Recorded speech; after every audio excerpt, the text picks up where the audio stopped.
Welcome back, Flyquest fans. We hope you've been enjoying the best of three, the start of advanced playoffs so far.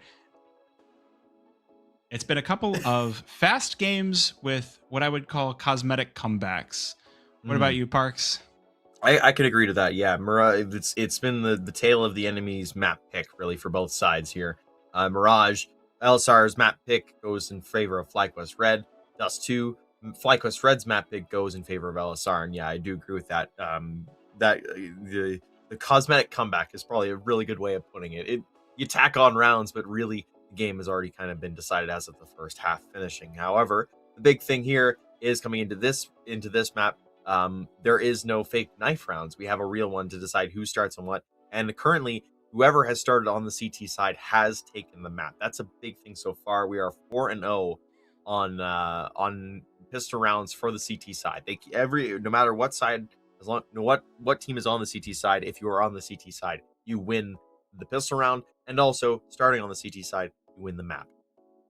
That's a good shout out. And so I guess we'll see how much this knife round does end up affecting the rest of the game, because honestly, I feel like that's not normally the case. I feel like the Glocks have a lot of potential to, especially, like, it really just depends on the strategy that the T side puts down, but it's just been some really brawly Counter-Strike so far. I don't feel like we've had a lot of, technical fakes.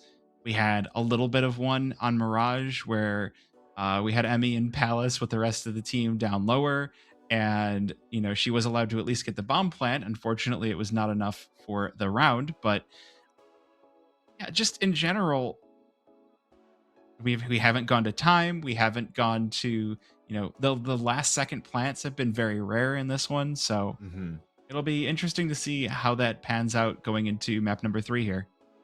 Yeah, and a quick reminder, just because this is best of 3, we are into map number 3. It is winner take all from here at this point on, right?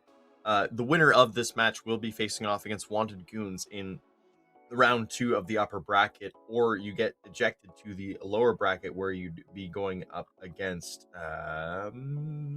loser of it. It's a mix of teams. A loser of one of Third Prime or the option between Empire and Clockwork, and I think in that case it'd be Third Prime or Empire, I believe, because I think Clockwork is currently, Empire just won map number 1. It looks like they're going currently on map number 2. So yeah, there's still lots to be played, of course, in that bottom area, but if you do lose, you do end up in that lower bracket where you'll be facing off against one of potentially 3 teams. So lots on the line here for this map. And of course, it is ancient. We are switching over from the dusty maps over into the green. And it looks like the knife round is ready to go. Of course, as we said, this is the important one. You win this one, you get to start on that CT side, coveted CT side, and get a good start with the CT pistol win, hopefully. Yeah, well, I mean, so far, I like the positioning. Flyquest Red taking that high ground over by Cat. It's a good start so far. Fox and Beyond, quick trades coming back, but Emmy and Fox going to survive the knife round, and Flyquest Red secure it. It was really hard to cast the knife round. Like, there's so much going on at once. It's just like, there's a kill, there's another kill. Oh my gosh, all the kills coming through. But now we get to see if the pattern from the last 2 maps continues. Do we get the CT side winning the pistol round again? What do we got going on here? See. Hold on. We got some P2Ks. I like to see that. Some USPs. Everybody just going straight up with body armor as well. Oh, hold on. Yeah, straight up body armor for everybody. There's no special buy coming in. They've decided, you know what? Nothing crazy for us. Voltorok is on nades. I see a couple of decoys. That amuses me. But I didn't mean the Flyquest side. That's my bad. All good. Oh my goodness. Emmy just bowling everyone down on Cat. It's Cat's raining cats and dogs on Cat. As Emmy looking for the ace onto Torby as he flips onto Vanessa behind her, but she's gonna go in for this. Oh my gosh, he's on barely a scratch of HP as he's killed the rest of the squad. Has he collected the bomb though? I'm not quite sure. I can kind of see it. Beyond just looking to finish this one down. Looking to see if we can continue the pattern of CT-sided pistol rounds. We've seen how that goes as well into the second round. CT side wins pistol and wins the half, but The rest of this going to be a little bit further delayed. Torby biding his time, waiting to see if he can draw Bibian in. 55 seconds, so still plenty of time left to get that bomb planted. But I wonder if Torby would even try to pick up the bomb and go for a little bit of around the world. His options are running out as the clock ticks down. 40 seconds remaining. Bibian still curious, still wondering if he's picked up the bomb. The timing, though, they'll pass each other like ships in the night. Torby does collect it in towards Cave. Oh, just Bibian, no. Did she spot him? It doesn't matter as she'll take his head off. And Flyquest Red will continue the streak of CT side pistol rounds here in this best of 3. Closest one yet, it feels like. Big kills coming in from Torby. Huge 4K from Emmy to get things started. And it nearly still falls apart with that 3K coming in from Torby. Just the turning around and just one tap. It's big kills to come through, and that means that Flyquest Red were nearly on the back foot there. However, Bibian does secure things in the end. 1-0 start. They'll be in with rifles. They've got got some SMGs to go with it as well. And Elisir, they're looking with default pistols to try and take some advantage of space and towards middle. Again, I kind of want to call out what's going on with the T-side pistols, because it's always interesting to see the difference in tactics. And picking up those default pistols is a great way to make sure that you have money going in round number 3. Also kills would be, but Emmy going to stand tall against this massive rush from Elisir. She'll fall, but Sheikh Zula will pick up the pieces, and Flyquest Red lose 1 against the pistols of Elisir in round number 2. Listen, if Emmy was looking good in map number 2, she has started on fire in map number 3. And that's just, again, the self-preservation coming in there to get back far enough for a rotation to be able to come in and still find some kills with a full clip of an M4 and a P2K coming into play as well. It is AKs this round for Elisir, of course, and they do have utility to back that up. But staying alive like that and being the only player to go down is huge for the Flyquest Red Bank on a round such as this in kind of a bonus scenario. So we'll see how they are able to react now with a heavy cat presence from Elisir.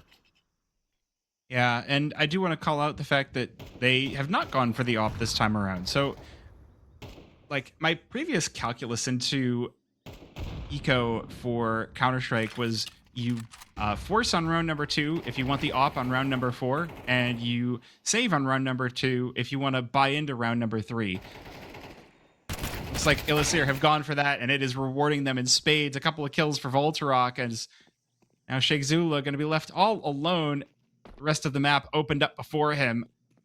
Elisir, though, 3 players have been whittled down just a touch, so there's still a chance for something interesting to happen here as the sprays will connect. The headshot onto Torby, but he's going to walk past Cave with the smoke dropping down. Goes for the fake diffuse. That's enough to bait out Nightblade. There's still Voltarok left standing. Does he have the kit? It's not going to matter. His head ripped off as Elisir going to stage a very quick comeback into round number 3.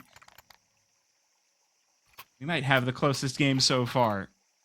Yeah, that's a bit of Sheikh Zula mind magic working there.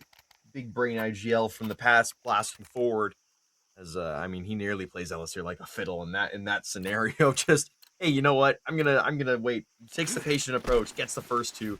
Then, the rush to get on the bomb causes the spam to come through, and just that trick doesn't work the final time. But we'll see something different now coming in from Flyquest Red as they are out in the pistol form here. Fast play in towards middle. The smoke in towards mid, not helping their case, but Fox is still able to find a kill. These 5-7s, they're wrecking house as Vanessa finds another. So AK's tearing Elisir apart. Yeah, it's crazy good so far. They're in good position to keep this going. USP for 1 as well, and Vanessa with a recovered AK to even things out. This was a pistol round. You called it out for Flyquest Red, and it's a 1 versus 1. No Vanessa way! already ready inside of Donut, and she's going to take the wind right out of Elisir's sails as Flyquest Red fly above to 3. So, real quick. That's the magic right there. Do we nerf the 5-7 going into the back half of the year? No. No? Oh, no, not that bug again. Did you see the slowdown? I did see the slowdown, but you must leave the pistols as they are, because funny. It is funny. I don't know. If honestly, the CZ warranted a nerf, does a 5-7, like... You know what? I will say I noticed the other day the CZ as a result of the mag change, it has a second mag, so you get 36 bullets instead of the old 24. That's something that's pretty cool. But Yeah. yeah, the pistols being good is I do agree with chat that the pistols being good in that way is very good for the game. Keeps things like that round happening, and it keeps something like Flyquest Red able to fight their way back into an advantage position and winning 3 gunfights in a row because they had the money and they had the rounds set up to have rifles in. Yeah, I mean, I think if it was MR15, there would be some argument for nerfing the pistols a little bit, but there's just so little time to stage a comeback in MR12 that if you nerf the pistols, you have to change something else about the economy to at least give the side that's losing a chance to come back, right? Like, because you could probably make a case to nerf the Tech 9 as well, because sometimes it feels like the Tech 9 is the really overpowered gun, but it's just if the pistols aren't good, then you're just going to have one team snowballing, it feels like.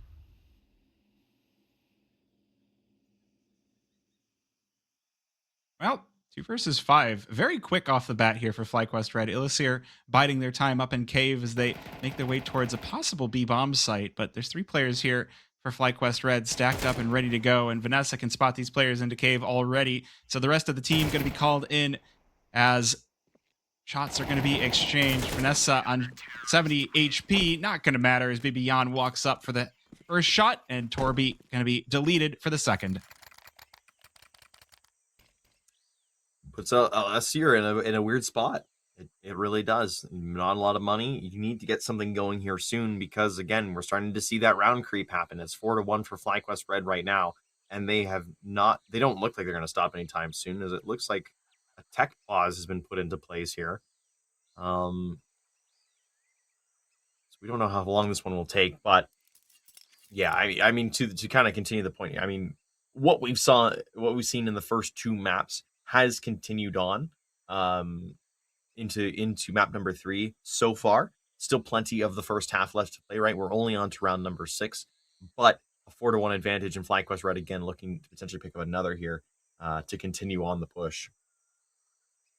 Yeah, and it's a good time to be picking that one up. It is going to be. I mean, we did just see FlyQuest Red steal back momentum from Elisir with pistols, so you can't call it done and dusted until the round is actually done. But I feel like up against Glocks, you have a better chance than up against 5.7s.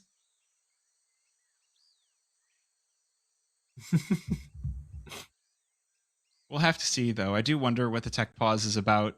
Obviously, we don't have we have production in our ear that knows as much as we do. So, which is which is sadly 0. nothing. This is not like we have like an admin on the phone with us as well. It's just like, okay, we do have open a up the console here. and see chat, but I know we shouldn't. I know we kind of already talked about the pistols. We brought forward the question now. I know we've just run out of time on this, but it is nice to see the more weapons also across the board are being used. I mean, they did the change to the SMGs as well, and so now you're seeing a lot more MP7s and a lot more. I mean, I haven't seen any umps recently, but I have seen a few MP5 SDs. So it's nice to see that there is more variety being brought into the game, and that's the whole point. Right? I do think it's good use of the limited loadout options to have something like that in play. Now, Vanessa and Emmy have gotten things started here early on, and they're going to continue to just wrap this up with BB locking it down. It's fairly standard run-in for Elisir to try and get fast in onto the B-bomb site and get the bomb down. Not going to work. FlyQuest Red is right there waiting. The big play now comes in. Can FlyQuest Red continue to hold strong on a gun round by here from Elisir, just to try and lock this down even further and continue the push? I mean, it's looking like a CT side from the last 2 maps, right? Like 5-1, very, very good. The really big breaking change would be if Elisir is able to win 2 in a row here and make it to 3 before FlyQuest Red win anymore. I think that would be the point where I'd be like, okay, maybe we're about to see a bit of a different game than we've already seen. But I mean, Torby boosted up. It's a dangerous spot. A quick elbow peek for Vanessa. She does manage to dodge the shot as Sheikh Zula going to pick off Nightblade.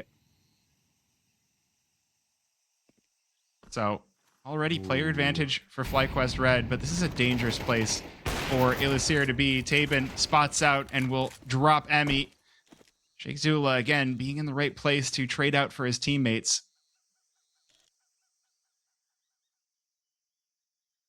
You can see the rotation has come in from Elisir. They're heading over in towards this B bomb site. They even got Valter in on the long flank through middle. And the gap has been exposed as a result of that, of Emmy going down. See, trying to just check and see if we can find any quick, easy kill, pick something up. At the same time, his teammates working their way through K. This is going to be a big one. He's going to come around this corner here. Oh, Bibion's watching for it, though. She'll go down. Vanessa's not able to turn fast enough. That's the 2 kills they needed to get this round in their favor. Sheikh Zula and Fox look to be rotating in the long way. I'm not sure they're still going to go for this. They do have the money to support the round, but at some point you got to look and say, well, it just doesn't make sense for us to even try because we're not anywhere near the sign. Yeah, it looks like they're just going to go for the save in towards that water corner. In addition, Sheikh is the only one with a kit of the 2 of them, so you know one player is going to have their hands busy with the bomb. Bomb is already halfway ticked down. You might as well save and just hold on to this equipment for the next round. Well, hopefully, as Sheikh Zula falls, and Stanfic's actually going to hunt both of the Flyquest Red players. So, unfortunately, dying for nothing. But as you said, the money is plentiful on the Flyquest Red side. So, a bitter pill to swallow, but they'll pick it right back up.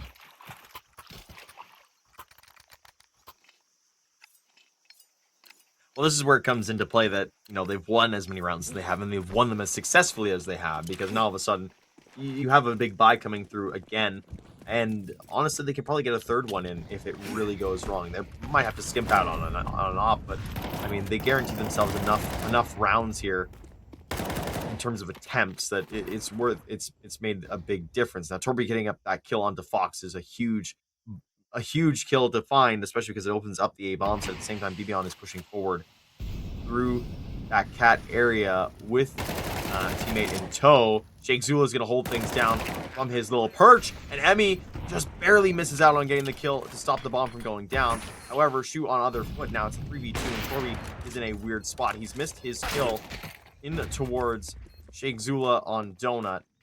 And Stanfix is too far away to have any say in the matter. Flyquest Red, they pull the rabbit out of the hat on that one. And the smokes become their allies rather than their enemies.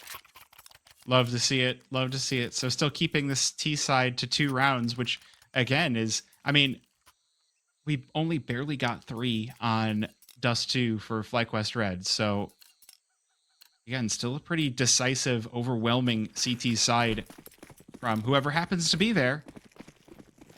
We'll see if that changes. Elisir, this game does feel like their T side has been a little bit stronger than the last 2 maps, so we'll see if that ends up making any changes into this one. Fox going to be just barely blinded up. Vanessa flattened into the dirt on ramp. And as Elisir start to scale through the map, as Stanfix and Valterok just obliterating everything in their path. Emmy left alone in the 1 versus 5, and at this point, this is where I feel like a reasonable save would be called, but you don't even know where it's safe to be. Yeah, they are all over the place, and they are actively hunting Emmy down. Corby will get the final kill there as Emmy tries to sneak her way through Donut. Not going to be able to happen. 6-3. And again, full AK compliment running wild here for Elisir. There is enough money for another buy to come in from Flyquest Red, but it will be the last one, it looks like, just based on where the money currently sits. We'll be able to get an op in the hands of Fox as well. So this will be the last big buy unless they are able to get things over the line. The good thing is they've already grabbed 6 rounds, right? So we're already looking at that, and it might not be as dominating as previous halves have been. However, it does give them a fair chance once they swap halves.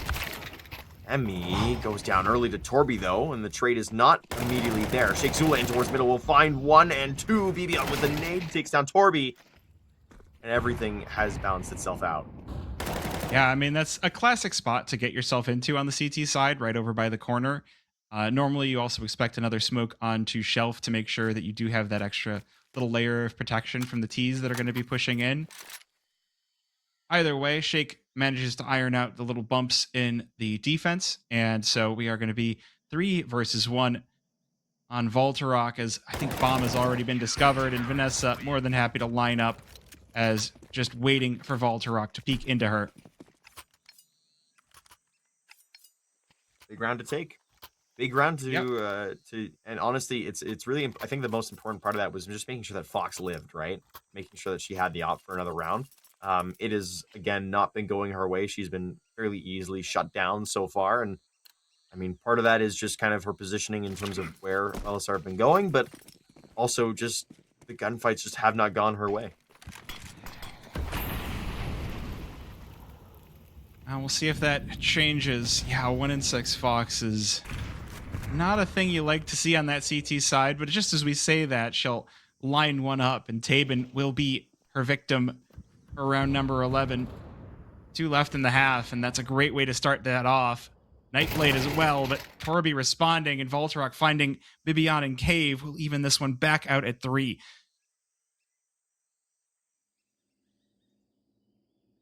Early shift over from Sheikh Zul as well. I think they've kind of cracked the code on where Elisir are gonna go.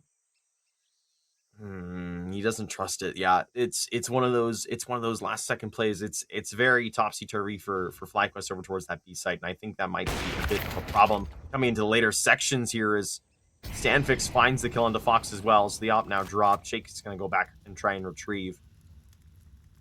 But yeah, I mean, looking at the B bomb site defense, I mean they're very aggressive in towards Cave, and that's been very helpful for them in more rounds than not. Of course, that's why they're in the lead. But you also look at that and you go, well, if it doesn't go well, all of a sudden A ramp or B ramp is open for business.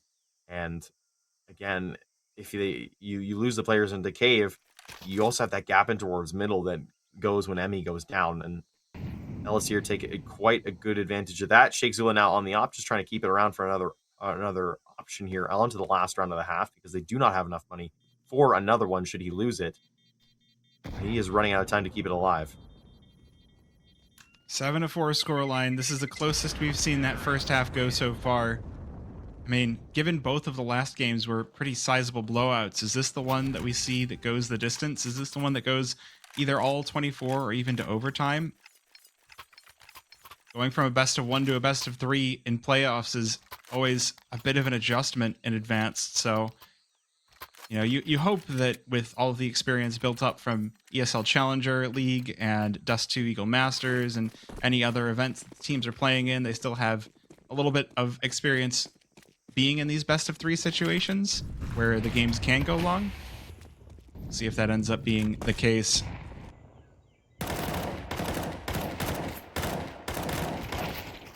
Oh, that's a good start for Emmy. Quickly traded by Tabin. Bibian gonna get out of dodge.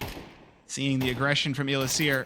I like the spot for Shake. Boosted up over smoke. Is going to find Nightblade, but the pop-up for Bibian is punished instantly.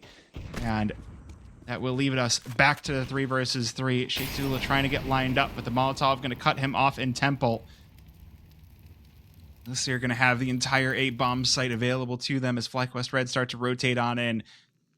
Still the bomb not planted. Still a little bit of ground left to cover for Elisir. Voltarok getting moved into position as well.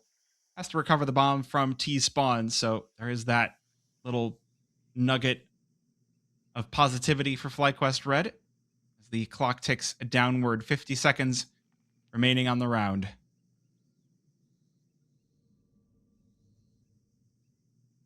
I mean, they've made the right call. They know it's going to be an A-site finish here from Elisir, and Vanessa waiting in the wings. She found success previously with the 5-7, but Shake, second guesses come in, and he'll turn around at the wrong time. Tabin will walk forward and find the first kill, and Corby is keeping an eye over towards this area, but he's not gotten the kill. All of a sudden, Shake has become a thorn in the side as Fox is trying to get in here with the op in hand. Bomb will go down 2v2, and she find the first kill. The slide out is good. But no, It will be Volter and Tabin both to get those kills. So 7-5 will be the final scoreline here. As the half switches over, can Flyquest Red buck the trend and win pistol on the T side? Well, if they can't, we might see something for the first time this series, which is the team starting off on T side actually coming back to overtake on the CT side.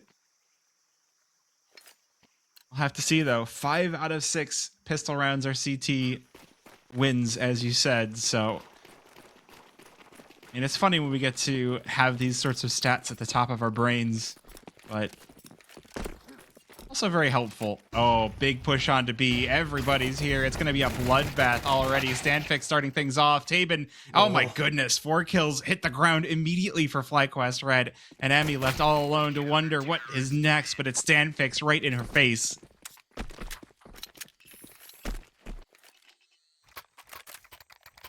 That's going to bring this game right back into the tied area. It's 1 round difference between the two. And of course, Flyquest Red not getting a bomb down. They're not going to have any money for any kind of force into this round, which means you're looking at 5 pistols going up against 4 rifles and an SMG. So things become a lot scarier coming into this round.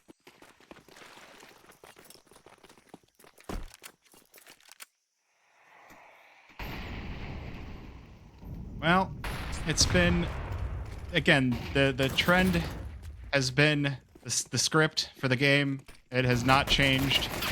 Pistol round win by CT side, follow-up win by CT side, and it is about to happen again. Bibian falls to Torby, and we even things out. So this is the first time we've gotten this. It's a tied game after the teams swap sides.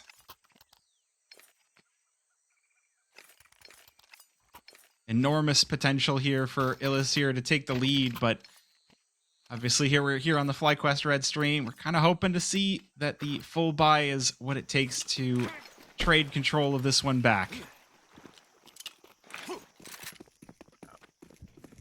Early on, it looks like it's going to be an A play from Flyquest Red. Very aggressive coming in from Elisir over and towards that B ramp area as well. Nightblade is going to spot things early on here, and Stanfix isn't going to hear anything over and towards Cave, so they are going to be aware of it being over in towards, and you can see how aggressive Volter is up top, already boosted. He'll spot a shadow there. And Sheikh Zula might have given up the game a little bit as the rotation is starting to come in from Stanfix and full utility being thrown in to just delay. That is what the call has been so far. You can see there's no other dimension of this play coming in from Flyquest. It is, and they're lining up. Tabin and Voltrock going to start things off. A trade out of Bibian, but that's all that Flyquest Red have got. A second is it, as Elisir rack up the lead here on the 3rd map. And they shut down Flyquest Red's economy. They shut down any sort of momentum. And now we get to see if Flyquest Red can recover from this, as we haven't gotten the situation yet so far.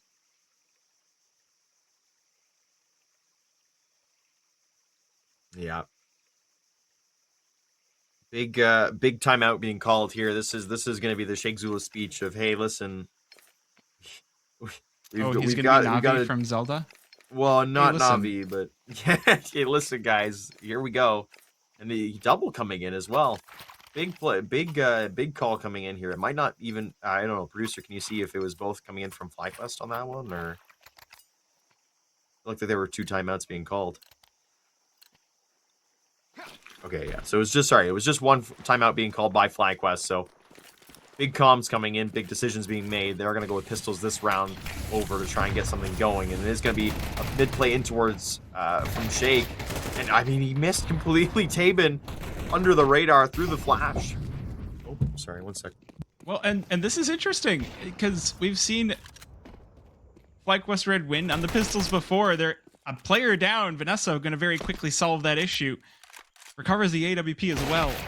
Oh my gosh, is she going to have another? The no armor, the dink cuts off her ability to control this round, but Emmy's got the bomb, and there's going to be weapons all around the map for her to recover. So 1 versus 2. It's not over just yet. As we were kind of doomsaying, this would be a massive round to recover for Flyquest Red. Look at the money, actually, over towards Elisir. Voltarok is broke. Torby's on $1,000, and Tabin's pretty low as well.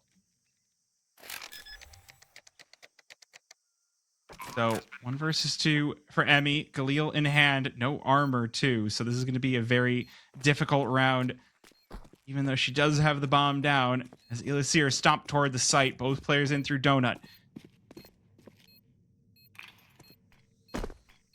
Oh, does she have this one under control? Down to 31 HP, the first kill and the second. She'll recover this as well.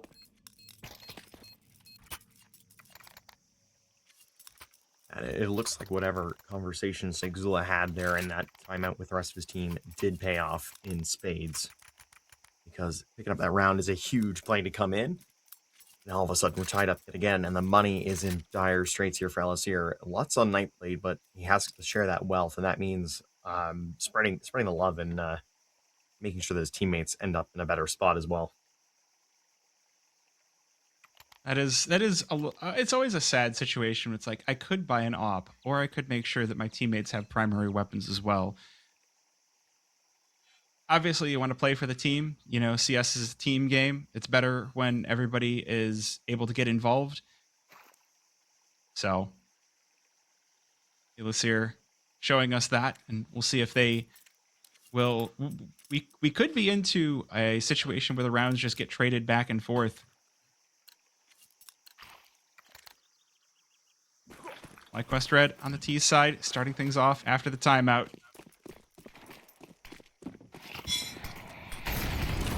Typical util put towards mid, but look at this. Flyquest Red fly out in front of it, and it could be dangerous as Tabin going to find out exactly what kind of pressure awaits him. Stanfix to relieve that pressure. Look at all these players down ramp as well. At least here, they're taking some of the aggression that we saw in Dust 2 on the CT side and showing Flyquest Red exactly how that works on Ancient as well. Oh, the bunch up here, though. It's a 3v3 in this area of the map. I mean, Torby's got nothing over on his side, even with the 5-7 in hand. Just got to be careful all around. You can see Valter still staying very aggressive over towards Cat, and that Molotov is going to alert him to at least one being over here. The first kill on the Fox is huge. Good trade, but he's gotten all the info needed. It's just now the kills need to come in. Yeah, and I mean, it's going to be tough for Flyquest Red to sneak out as Torby is holding Cat. But oh my goodness, Emmy. She's knocked down to just a scratch of HP, but now it's just up to Stanfix to keep the lead for Elisir. It's 1 versus 2. He could be able to do this, but no, Vanessa's prepared, waiting. She knows they've been aggressive this entire game on their CT side, both of these maps, and she'll exploit that to great effect. Flyquest Red now 9, taking that lead back. Lots of grit. Lots of grit in that round, just knowing exactly how Elisir are going to play that round. They're going to play it aggressive. That's how their DNA has been so far this map, so far in Dust 2. That's exactly what they did as well. They kept it aggressive, and that kind of a play had to come from Elisir, and so Vanessa was waiting, raring to go. And as a result, Flyquest Red on top. And again, the money for Elisir even more broken than it was before. Yeah, it's always hard to recover on that CT side when you start to lose your momentum, you lose the wind from your sails, and Vanessa already boosted up. Stanfix going to be flattened as now there's just 2 players left on the site. The flash blinding up 1, but I mean, we can see Nightblade on the other side of Slant just peeking out. Vanessa has to know that he's here as well. The nade tossed in, and he is erased.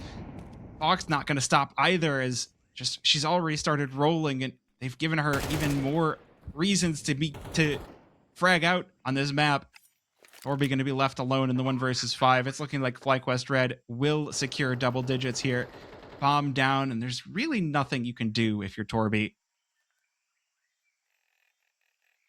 No, there really isn't. And I mean, you're at some point you're kind of just hoping that somebody like Fox runs at you, trying to get that low HP player killed. But no, Flyquest Red are taking this all together as a pack. It's worked well. They're going to hit double digits.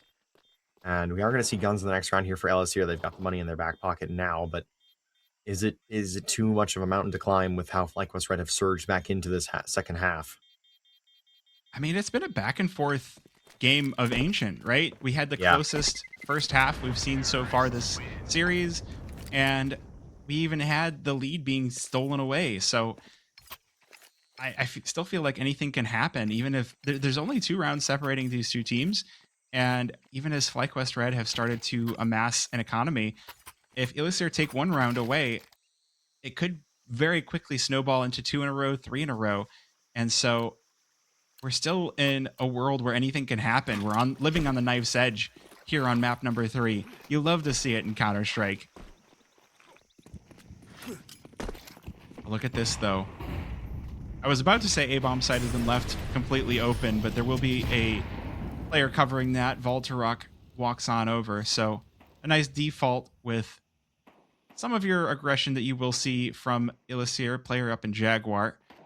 This time, though, Flyquest Red going to be gifted a hefty amount of space as they advance toward Red Room, and no one here for Elisir. So they get to cut the map entirely in half. They get to really isolate these defenders. Emmy and Sheikh Zula in red have destroyed 2 on the B-bomb site, and now it's just going to be 1 left to be surrounded. Vanessa steamrolls Stanfix. At this point, Voltorok and Tabin might as well save. They catch a BB on, getting a little bit curious on Cat. So they will at least kill 1, but this is looking like 11 from Flyquest Red, and the economy from Elisir gets even more dire round after round, although Fox perhaps about to be caught by Tabin. Pushing in by Crate. There's the kill as well. Still, though, should be plenty of time for Flyquest Red to escape, and Emmy actually wants to hunt this final player. Tabin proving to be a little bit too dangerous. Oh, don't lose this op now. They'll escape towards mid, so they will just avoid Tabin. Yeah, it's a good call to make. And I mean, you do actively want to hunt, of course. You want to take the rifles away from the enemy team. Of course, you want to put them down as much as possible, especially because with those 2 rifles in hand, they could probably buy in Elisir onto this round. But of course, Flyquest Red picking up that 11th, still marching onwards. 1 more round would guarantee them overtime, and of course, 2 more would get them into that upper bracket round number 2. So knife's edge for everything here, but the marbles continue to fall as we get closer to the ending line here. Well, we will hasten toward that final stage here for playoffs of ESEA Advanced, and look at how much space Elisir have taken this time around. They've decided, all right, we've had enough of losing mid every round. We're going to steal it away, and it might just work, as Flyquest Red are going to be boxed in over by Ramp. So it's a 4 versus 5 already, as Elisir have removed Vanessa from the equation. Good kill for Fox to trade on back, but now we've even got Torby on a big flank through T-spawn. Sheikh Zula will have to find this, but it might be too late as Tabin's already picked off 1.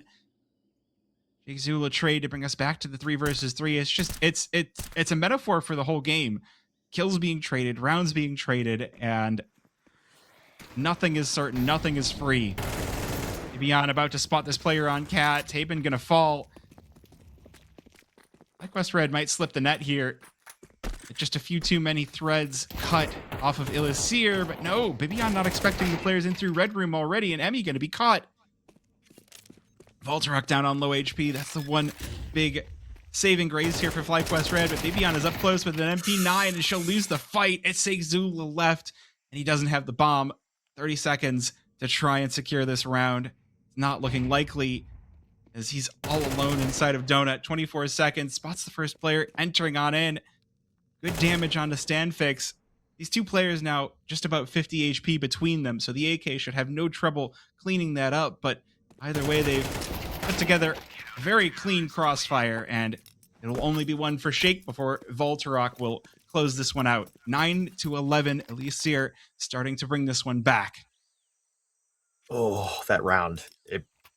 It's so funny because you talk about the microcosm of the round, the kills being traded back and forth, the rounds being traded back and forth, but also Elisir, they continue to show again and again how their play style is. They are aggressive. They're going to continue to fight and push and take that space, and it works in favor of Flyquest Red. And then just later on the same round, the same thing happens, and all of a sudden Bibion kind of leaves Emmy out to dry and towards middle. There's no trade because of how aggressive Elisir were. Bibion wasn't expecting that kind of a play, and so again, it leaves them in a weird spot, and then I find the final pick there coming in of Bibion just trying to get that bomb down, not getting the space and time right, and that means that Volter is able to get in, and all of a sudden he has that final kill.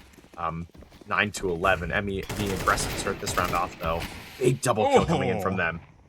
Big steamroll, 2-for-1 trade. You can see Elisir starting to rotate on it already, but the bomb is down, so the initiative has been sent right on back. And I mean, look at these positions for Flyquest Red. They're not only stonewalling the choke points, they're keeping Elisir at an arm's length. And I mean, 3 versus 4 retake, it's not easy in the best of times, but this is a very stressful one. Vanessa and Bibian with a kill apiece leave Nightblade fleeing for his life.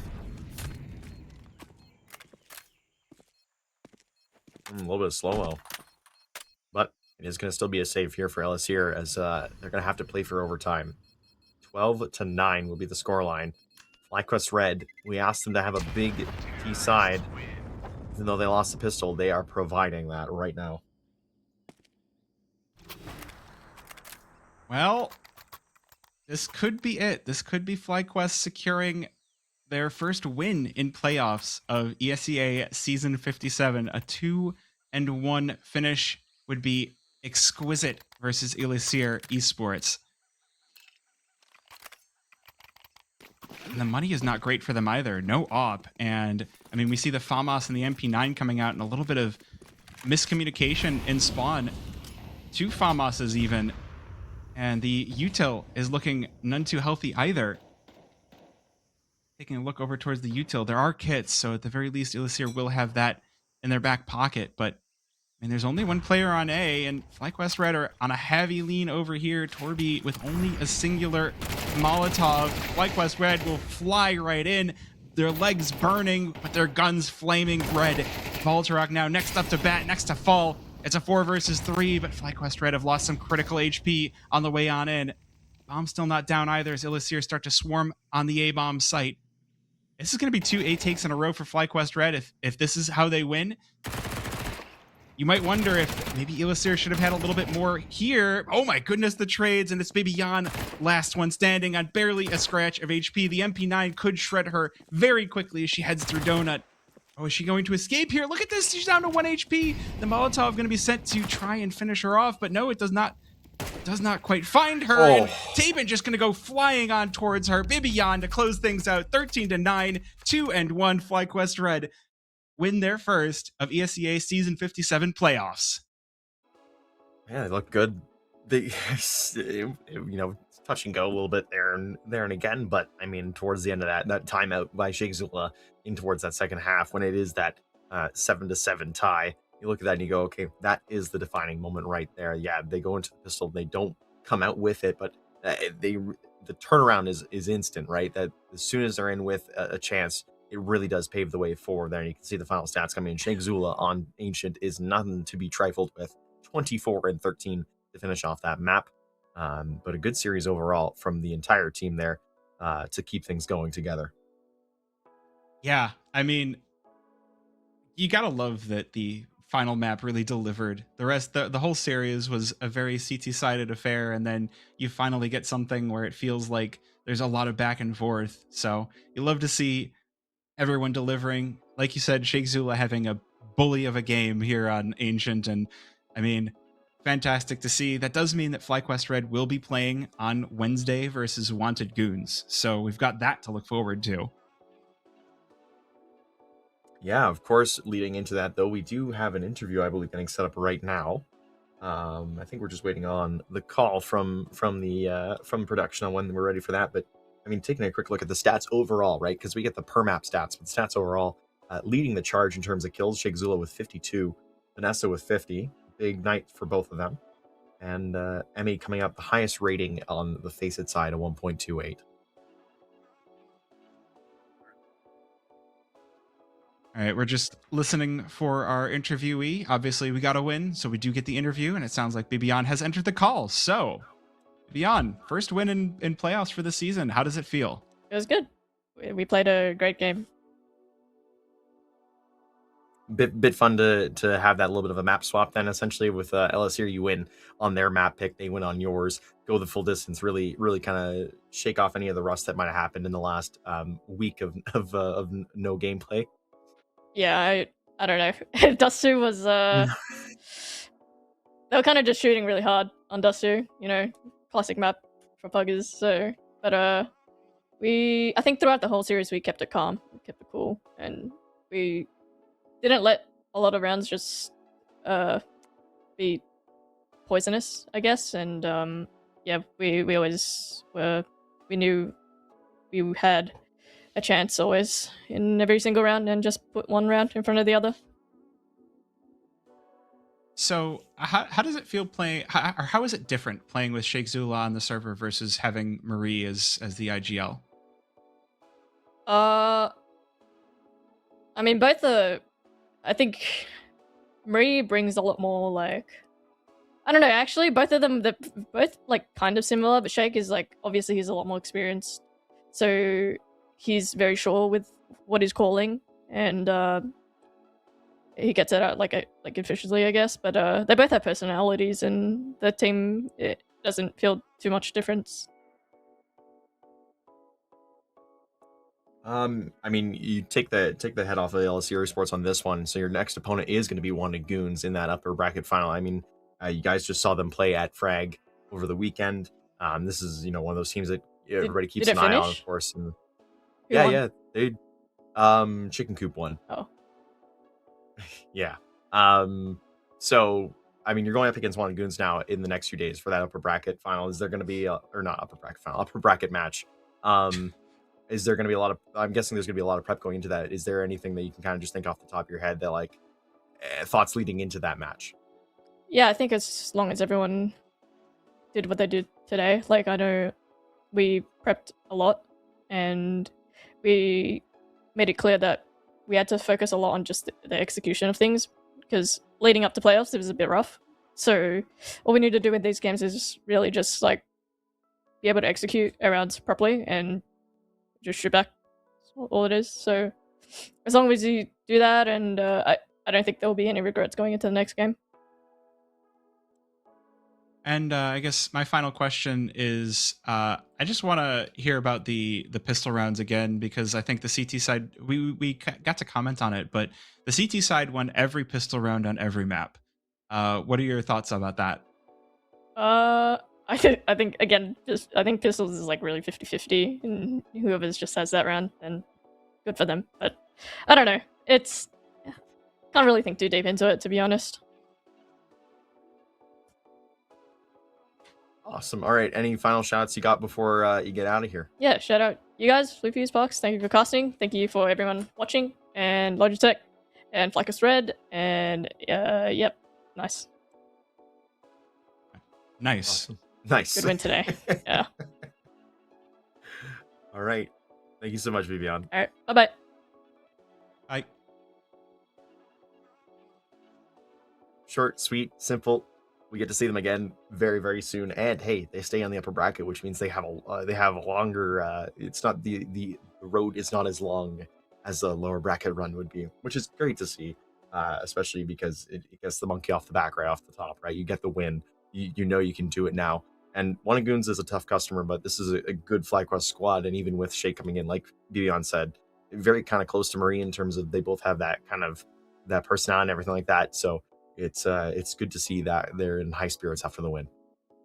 Yeah, and I mean it was a decisive win, and then a really great like seesaw kind of a win too. So I feel like it sets them up with a good base of experience going into the rest of the week. And like you said, we get to see them Wednesday. So, a loss would have meant we wouldn't see them again until like next Monday, which, a little bit sad. So, hopefully we have a great game here on Wednesday. And I think that's about it for us. So yeah, from myself, from Parks, from our production manager, Will, thank you all for stopping by, and we'll see you next time. Bye for now.